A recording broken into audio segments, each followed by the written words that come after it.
உன் உயிரை எழுத்து நான் முத்தமிடும் போதும் புரிந்து கொள் என் பேரன்பை. சொல்லாத வார்த்தைகள் சுவையானவை, அர்த்தத்தில் அவை மட்டும் அழகானவை.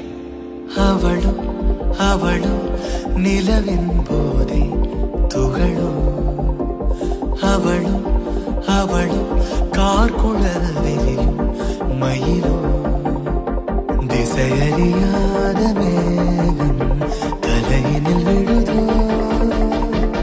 கடவுள் கை கொண்டு எழுத முடியாத கவிஞனின் கற்பனையோ.